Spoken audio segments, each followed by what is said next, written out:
Good afternoon, everyone. This is Queenie Clem with Queenie's Book Talk and Reviews, and I am your literary ambassador.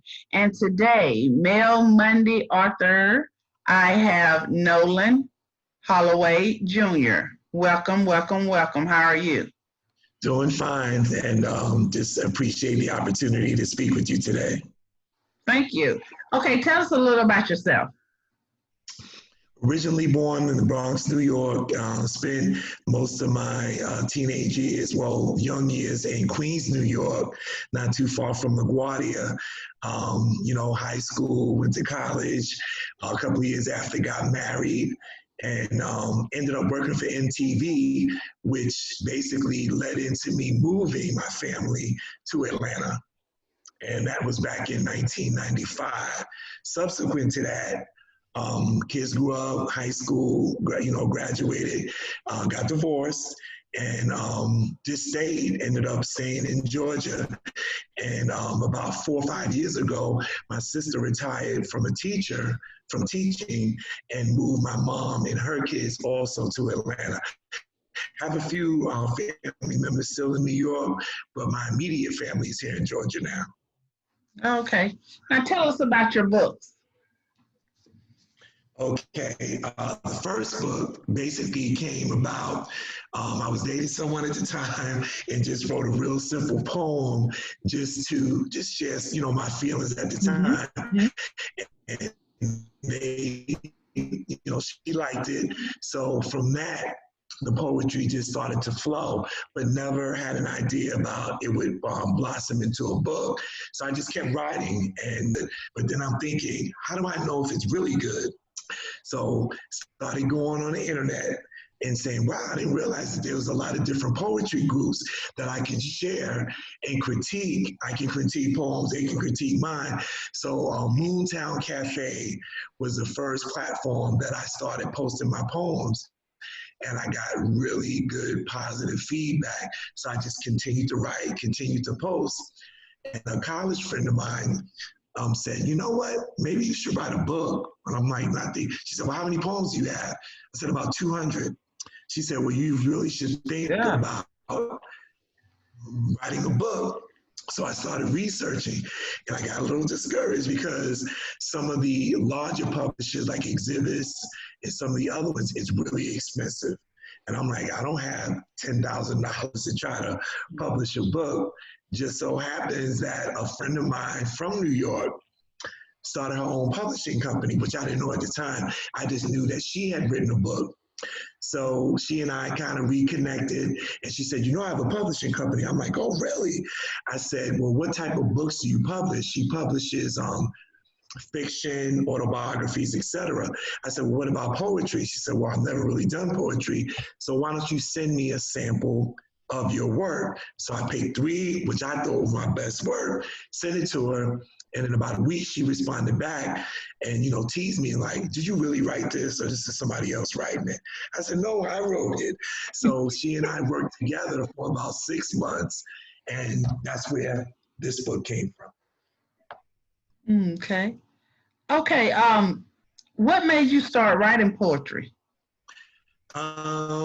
Just divine. I mean, it was like, didn't start writing short stories, didn't have no interest in writing a novel, just started writing poetries, and the poetry just came. I would either think of the words or the title, and they would come in that order. And it could be just something that happened to me, a relationship, something I saw that day, or my experience at work, and it just manifested itself in poetry. Okay. Would you like to read something from your book? Oh, no problem. The first book is Into My Rotation, a collection of scribes. And Into My Rotation, we used to play pool on Friday and Saturday nights. So the lingo was, what's your rotation for this weekend? Oh, I'll meet you so we can go shoot pool. Here's rotation. And let's see. Oh, I'm just going to randomly pick one. This one is called My Meaning Becoming Clear. And this is just me being philosophical, thinking about where I was in my life and different life experiences, and just thinking about just spiritual things, earthly things, and all of that. And that's where this piece came from. Through it all, I question myself, but no need if he is in control. In the midst of our heated exchanges, a voice tells me if I am wrong, gives me a mission to make it right, or my spirit will be out of balance. Moments sometimes overwhelm, wave on top of wave of misfortune, maybe making me feel like I'm destroyed, even when I know that I'm not. The enemy is cunning. He clouds my thoughts and wraps me in despair, creates mirages of what he wants me to see. So to my knees I go, not to submit to the enemy, but to show reverence to the one most high. My spirit rises when I focus on the goodness he fills me with, and I know that you and I will be together. I may not be able to see it, but through prayer and faith, he sees and knows. Wow. Wow. That's nice. Now, how did you come up? Who came up with the name Mr. Scribes? Mr. Scribe just came out of, that was me, as I was just writing different pieces and things like that. I'm like, rather just putting poet or poetry, I scribe, like the ancient language, a scribe kind of writes down what's going on and what the experiences is, his scribe, and then I just got the moniker Mr. Scribe, and it's pretty much stuck. Okay.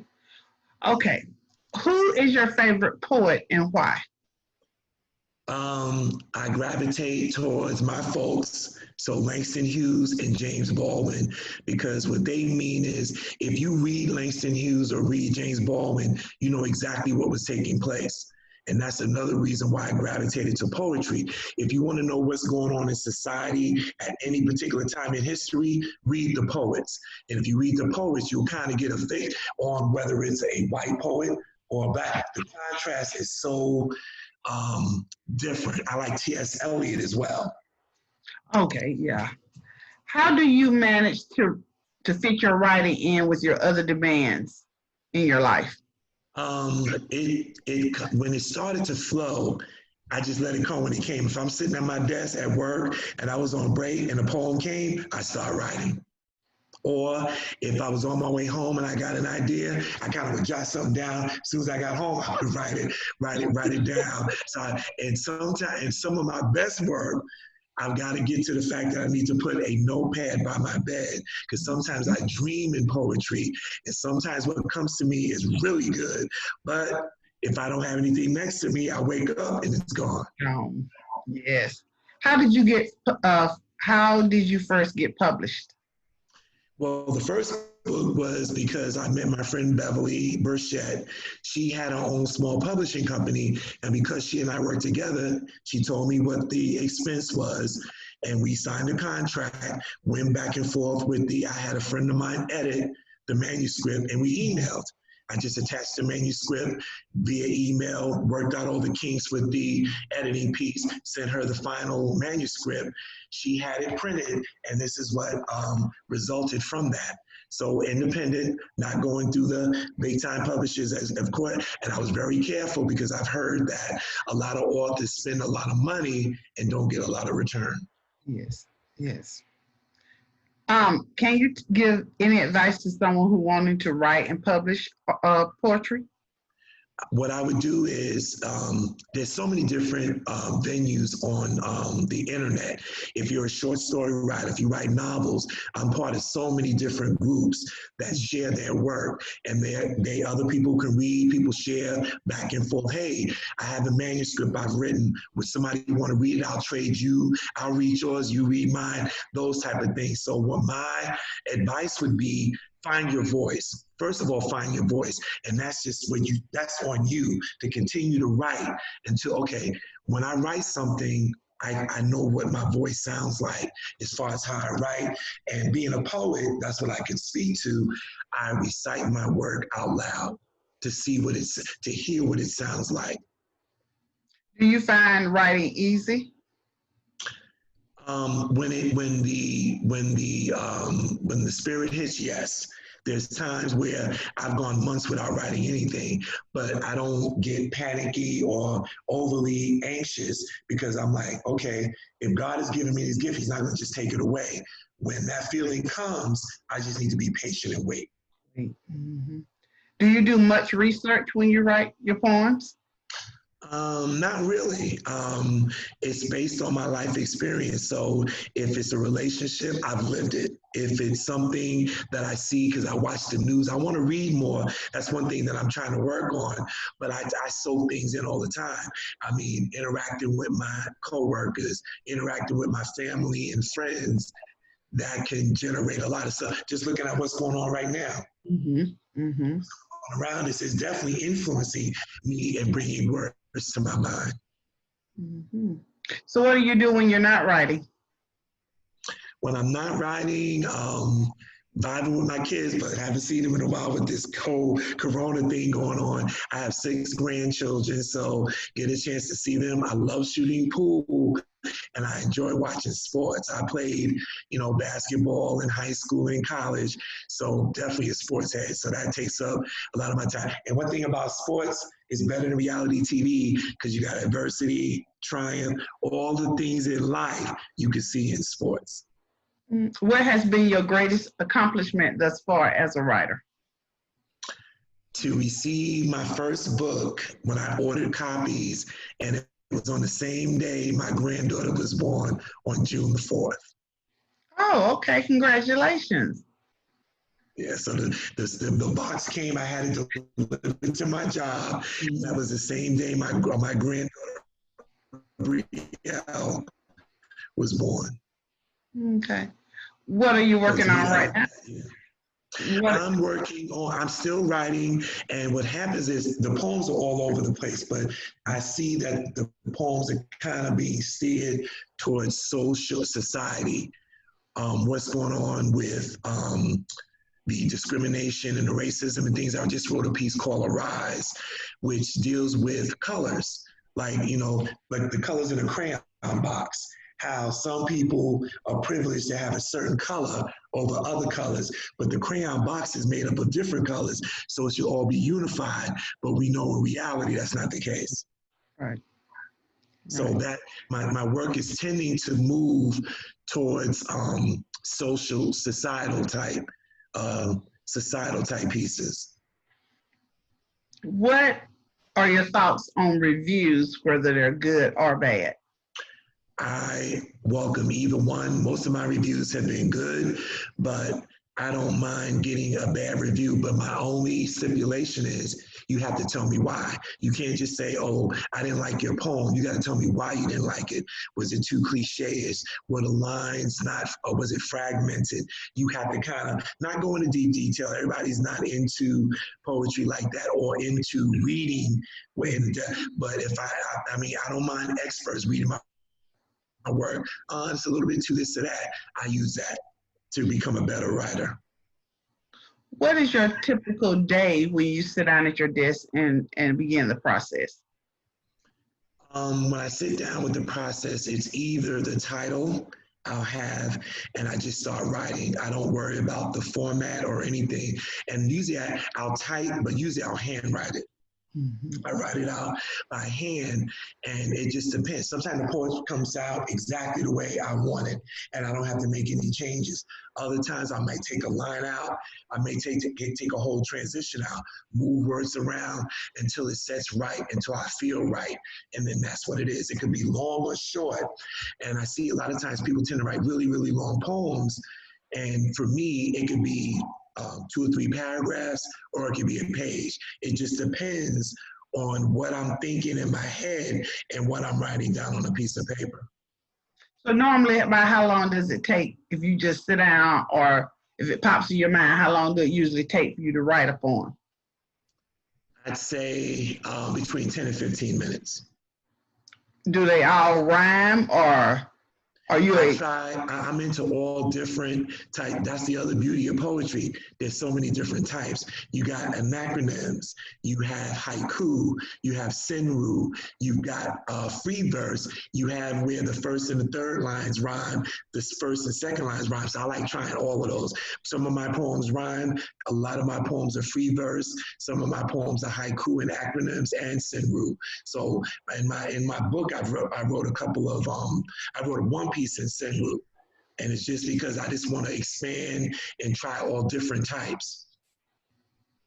Oh, okay. Now, where can the readers find you and your book? They can find my books are on Amazon.com.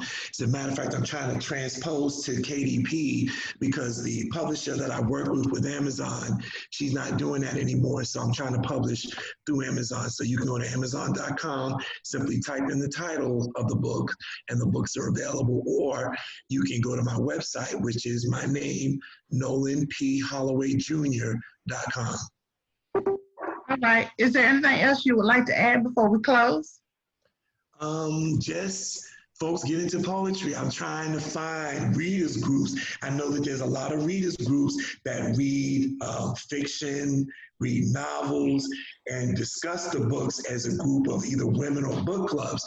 What I would like to have happen is some folks reach out to me that has a book club, whether right now with the pandemic, we can Zoom or me do it virtually where they can read some of the poems and I can basically do a narrative where I can say, at this particular time, this is where this piece came from and have a discussion. Okay. All right. I would like to thank you for coming in today, but I would like to know, would you like to play a little game with me before you go? Not a problem. I'm glad that you have me on, and I see that you do a lot of reviewing, blogging, so you're pretty much into it. So I appreciate the opportunity because I know a lot of people follow you, and hopefully they'll see the video and reach out to me. They can also reach out to me on my Facebook page. Take a view of my rotation. My number's there. If they want to make comments or reach out to me, they can reach me there as well. Okay, it's called My Favorites. My favorite cologne. My favorite cologne is Jimmy Woo. Favorite color. My favorite color is green. Favorite hobby. Favorite hobby, shooting pool.